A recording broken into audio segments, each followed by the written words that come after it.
தெரியாதவங்களுக்கு தான் வேலை, எழுத படிக்க தெரியாதவங்களுக்கு கிடையாது. அட்லீஸ்ட் அவங்களோட கையெழுத்தாவது போட தெரியணும் அவங்களுக்கு, அப்படி தெரிஞ்சவங்களுக்கு மட்டும்தான் இந்த சர்ச்சில் வேலை கொடுக்கணும்னு சொன்னாங்களாம். அப்போது என்ன செஞ்சாரா, அந்த மணி அடிக்கிறவர் வந்து கையெழுத்து போட தெரியல அவருக்கு. போட தெரியலன்னொடனே ஒரு வாரம் டைம் கொடுத்தாங்களாம் அவருக்கு. அந்த ஒரு வாரத்துலேயே அவர் கற்றுக்கல.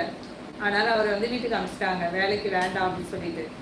அவர் வீட்டுக்கு வரும்போது ஒரு பஸ் ஸ்டாண்டில் வந்து உட்காந்துருந்தாராம். அவங்க வந்து ரொம்ப வெறுப்பாக இருந்ததாம் அவருக்கு அந்த பஸ் ஸ்டாண்டில் உட்காந்துட்டு இருக்கும்போது.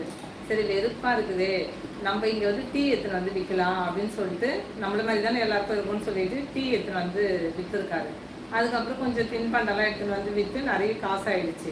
அந்த காசை எடுத்துன்னு போய் பேங்க்கில் போட்டிருக்காரு அவர். பேங்க்கில் போட்டவுடனே நிறைய பைசா இருக்குது உங்கள் அக்கௌண்ட்டில், ஃபிக்ஸட் டெபாசிட் பண்ணிடுங்கன்னு சொல்லிட்டு மேனேஜர் சொல்லியிருக்காரு. சரின்னு சொல்லியிருக்காரு இவர். அதுக்கான இது எல்லாமே ரெடி பண்ணிவிட்டு, பேப்பர்ஸ் ரெடி பண்ணிவிட்டு இவர்கிட்ட எடுத்துன்னு வந்து சைன் வாங்க வந்திருக்காங்க. அப்போ இவர் என்ன சொல்லியிருக்காரு, எனக்கு கையெழுத்து போட தெரியாது அப்படின்னு சொல்லியிருக்காரு.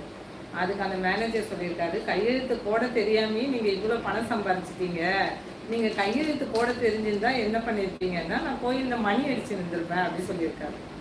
இதுலேருந்து என்ன தெரியுது, படிப்புக்கும் வருமானத்துக்கும் சம்மந்தம் இல்லை.